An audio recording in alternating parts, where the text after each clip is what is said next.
तीन पक्की सहेलियां आपस में बातें करती हुई जा रही थीं। उनमें एक कुम्हार की, एक सुनार की और एक ब्राह्मण की लड़की थी। कुछ दिन पहले ही उस नगर के राजा की लड़की का विवाह हुआ था, पर विवाह के एक दिन बाद ही राजा की लड़की के पति की मृत्यु हो गई थी। बस उसी विषय में आपस में चर्चा करती हुई तीनों सहेलियां अपने घर की तरफ जा रही थीं। सबसे पहले ब्राह्मण की लड़की बोली, बहन जो भी हो, पर राजा की लड़की थी बड़ी सुंदर, पर बेचारी के साथ बहुत गलत हुआ, जो विवाह होते ही भगवान ने उसके पति को छीन लिया। फिर सुनार की लड़की बोली, ठीक कहती हो बहन, वो है तो बहुत रूपवती, ऐसा सुंदर रूप भगवान हजारों में नहीं बल्कि लाखों में किसी किसी को देता है, पर बेचारी का पति मर गया, अब होनी को कौन टाल सकता है। उन दोनों की बात सुन कुम्हार की लड़की बोली, तुम दोनों क्या जब से बहुत सुंदर थी, बहुत रूपवती थी कि रट लगाए हुए हो? क्या खाक सुंदर थी जो अपने से पहले अपने पति को मरने दिया? ऐसी सुंदरता किस काम की? कुम्हार की लड़की की बात सुन अन्य दोनों सहेलियां बोली, तू उसकी जगह होती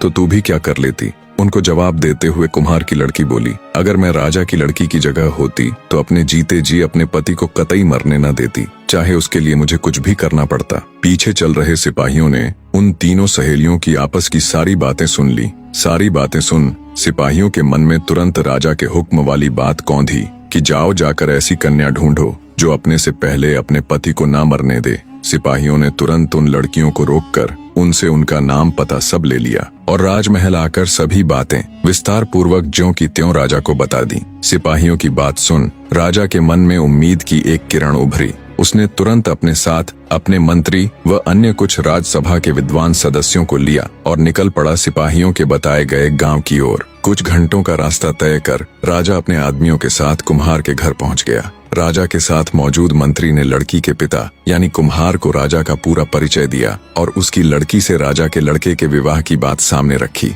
बेटी के लिए रिश्ता और वो भी राजा के लड़के का। ये बात सुन कुम्हार सन्न रह गया। उसको ऐसे देख मंत्री बोला, क्यों भाई कहाँ खो गए? तब उसने राजा व उसके आदमियों को आदर सत्कार सहित बिठाकर जलपान कराया और भागकर अपने आसपास रहने वाले अपनी जाति के लोगों के पास जाकर जब उन्हें सारी बात बताई तो उनमें कुछ लोगों ने तो मना कर दिया कि हम अपनी लड़की की शादी दूसरी जाति में नहीं करेंगे, चाहे वो कोई भी हो। पर तभी जाति के कुछ समझदार बुजुर्ग बोले, क्या पागलों जैसी बातें कर रहे हो तुम? अरे राजा के लड़के का रिश्ता आया है, ये बात हमारे लिए किसी सपने या किसी खजाने से कम नहीं है। जरा सोच कर देखो मूर्खों, हमारा भी राजपाट में हिस्सा होगा, हमें भी राज परिवार के साथ जोड़कर देखा जाएगा। बुजुर्ग कुम्हार की बात सभी के दिमाग में बैठ गई। सबकी सहमति पाकर कुम्हार अपनी बेटी को राजा के लड़के के साथ ब्याहने के लिए खुशी खुशी राजी हो गया। राजा ने लड़के के 20वें जन्मदिन यानी जिस दिन उसकी मृत्यु होनी थी उसी दिन को शादी के लिए चुना।